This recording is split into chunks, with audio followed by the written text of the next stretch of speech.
2024 ಕಳೆದು 2025ಕ್ಕೆ ಇನ್ನೇನು ದಿನಗಳು ಬಾಕಿ ಇವೆ. ಈಗಾಗಲೇ ಹೊಸ ವರ್ಷದಲ್ಲಿ ನಮ್ಮ ಭವಿಷ್ಯ ಹೇಗಿರುತ್ತೆ ಅನ್ನೋ ಕುತೂಹಲ ಖಂಡಿತ ಎಲ್ಲರಲ್ಲೂ ಕೂಡ ಇದ್ದೇ ಇದೆ.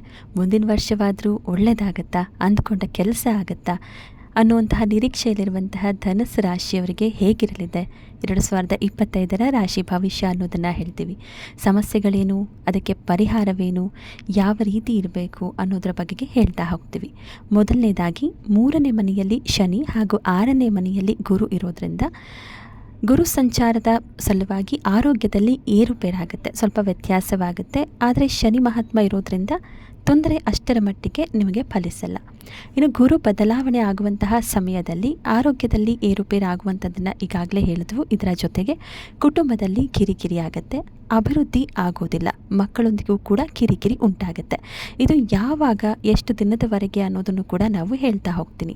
ಇನ್ನು ವಿದ್ಯಾರ್ಥಿಗಳ ವಿಚಾರದಲ್ಲಿ ನಾವು ತೆಗೆದುಕೊಂಡ್ರೆ ಶಿಕ್ಷಣದಲ್ಲಿ ವಿದ್ಯಾರ್ಥಿಗಳಿಗೆ ತುಂಬಾ ಅನುಕೂಲ ಆಗುತ್ತೆ. ಆದರೆ ಮೊದಲ 3 ತಿಂಗಳೇನಿದೆ ಅಂದರೆ ಜನವರಿಯಿಂದ ಮಾರ್ಚ್ವರೆಗೂ ಕೂಡ ಸಿಕ್ಕಾಪಟ್ಟೆ ಅಂದರೆ ಓದಿನ ವಿಚಾರದಲ್ಲಿ ಸಾಲ ಮಾಡಿಕೊಳ್ಳುವಂಥದ್ದು, ಅಂದರೆ ಲೋನ್ ಬೇಕಂದರೆ ಲೋನ್ ವಿಚಾರದಲ್ಲಿ, ಹಾಗೆ ಪುಸ್ತಕಗಳ ಖರೀದಿ ವಿಚಾರದಲ್ಲಿ ಆಗುವಂಥದ್ದು, ಒಂದು ರೀತಿ ಕಷ್ಟಪಡುವಂತಹ ಪ್ರಮೇಯ ಎದುರಾಗುತ್ತೆ. ಆದರೆ ಮೇ ನಂತರ ಇದೆಲ್ಲವೂ ಕೂಡ ಬಗೆಹರಿಯುತ್ತೆ. ಯಾಕೆ ಅಂತ ಹೇಳಿದ್ರೆ ಗುರು ಸಂಚಾರದಿಂದ. ಆ್ಯಂಡ್ ಶನಿಯಿಂದ ಉನ್ನತ ವ್ಯಾಸಂಗಕ್ಕೂ ಕೂಡ ನಿಮಗೆ ಒಳಿತಾಗುತ್ತೆ. ಅಂದರೆ ನೀವು ಅಂದುಕೊಂಡ ಕೆಲಸ ಏನು ವ್ಯಾಸಂಗ ಮಾಡಬೇಕಂತಿರ್ತೀರಾ, ಅಥವಾ ಫಾರಿನಲ್ಲಿ ಸೀಟ್ಗೆ ಟ್ರೈ ಮಾಡ್ತಿದ್ರೆ, ಅಥವಾ ಬೇರೆ ಬೇರೆ ಸೀಟ್ಗಳು ಸಿಗಬೇಕಂತಿದ್ರೆ ಅದೆಲ್ಲವೂ ಕೂಡ ನಿಮಗೆ ಉತ್ತಮ ಆಗುತ್ತೆ. ಅದು ಶನಿಯಿಂದ, ಅಂದರೆ 3ನೇ ಮನೆಗೆ ಶನಿ ಬರುವುದರಿಂದ. ಇನ್ನು ದಂಪತಿಗಳ ವಿಚಾರದಲ್ಲಿ ಸಂಗಾತಿಗಳೊಂದಿಗೆ ಕೊಂಚ ಭಿನ್ನಾಭಿಪ್ರಾಯ ಉಂಟಾಗುತ್ತೆ. ದಾಂಪತ್ಯ ಜೀವನ ಮೇ ತಿಂಗಳ ನಂತರ ಒಳಿತಾಗುತ್ತೆ. ಮೇ ತಿಂಗಳಿಂದ ನಂತರದಲ್ಲಿ ನೀವು ಯಾವುದೇ ಒಂದು ಕೆಲಸ ಮಾಡೋದಾದರೂ ಕೂಡ ಮಾಡಬಹುದು. ಮೇ ನಂತರ ಅಂದರೆ ಗುರುಬಲ ಬಂದಾದ ಮೇಲೆ ಒಂದಷ್ಟು ಪಿತ್ರಾರ್ಜಿತ ಆಸ್ತಿಯ ಸಮಸ್ಯೆ ಕೂಡ ಬರುತ್ತೆ. ಅದು ಅಣ್ಣ ತಮ್ಮಂದಿರ ನಡುವೆ ಆರಂಭವಾಗುತ್ತೆ ಪಿತ್ರಾರ್ಜಿತ ಸಮಸ್ಯೆಗಾಗಿ, ಪಿತ್ರಾರ್ಜಿತ ಆಸ್ತಿಗಾಗಿ. ಹಾಗೆ ಈ ಒಂದು ಸಂದರ್ಭದಲ್ಲಿ ಕೋರ್ಟ್ ಕಚೇರಿ ಮೆಟ್ಲತ್ತುವಂತಹ ಪರಿಸ್ಥಿತಿಯು ಕೂಡ ಬರುತ್ತೆ.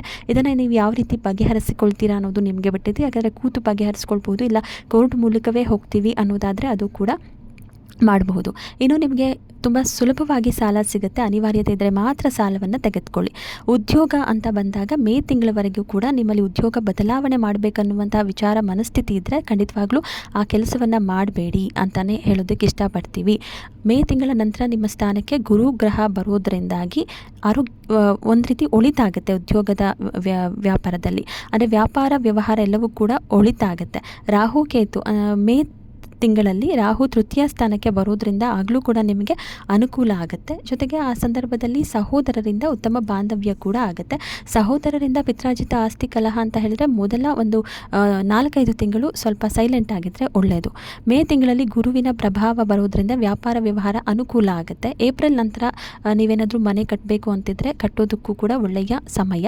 ಹಾಗೆ ಸೈಟ್ ಖರೀದಿ ಮಾಡಬೇಕು ಅಂತ ಹೇಳಿದ್ರು ಕೂಡ ಅದಕ್ಕೆ ಒಂದು ಉತ್ತಮ ಸಮಯ ಅಂತಲೇ ಹೇಳ್ಬೋದು. ಇನ್ನು ಅರ್ಧಾಷ್ಟಮ ಶನಿ ವೃತ್ತಿ ಸ್ಥಾನದ ಮೇಲೆ ಬೀಳೋದ್ರಿಂದಲೂ ಕೂಡ ನೀವು ಸ್ವಲ್ಪ ಜಾಗರೂಕತೆಯಿಂದ ಇರಿಸಿ. ಹೊಸ ಕೆಲಸಗಳಿಗೆ ಹೊಸ ವರ್ಷ ನಿಮಗೆ ಹೇಳಿ ಮಾಡಿಸ್ತಂತಿದೆ.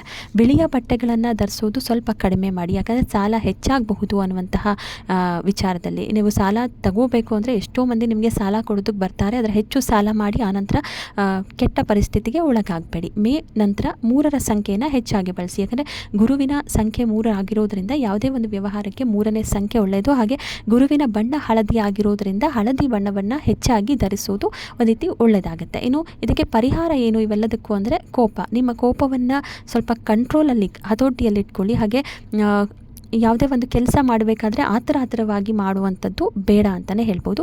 ಇನ್ನು ಶತ್ರುಗಳಿಂದ ಕೊಂಚ ದೂರವಿರೋದು ಒಳ್ಳೆಯದು. ನಿಮ್ಮ ಜೊತೆಗಿದ್ದವರೇ ನಿಮಗೆ ಪಿತೂರಿಯನ್ನು ನಡೆಸ್ತಾರೆ, ಬರ್ತೀವಿ ಹೋಗ್ತೀವಿ ಕೆಲಸ ಆಯಿತು ಅನ್ನುವಂತಹ ನಿಟ್ಟಿನಲ್ಲಿ ನೀವಿದ್ದರೆ ಒಳ್ಳೆಯದಂತಲೇ ಹೇಳ್ಬೋದು. ಇನ್ನು ತಲೆನೋವು, ಕಣ್ಣಿನ ಸಮಸ್ಯೆ ಕೊಂಚ ಬಾಧಿಸುತ್ತೆ ಈ ವರ್ಷ ನಿಮಗೆ. ಒಟ್ಟಿನಲ್ಲಿ ಓವರಾಲ್ ಇದು ಮಿಶ್ರ ಫಲಿತಾಂಶವನ್ನು ನೀಡುವಂತಹ ವರ್ಷ.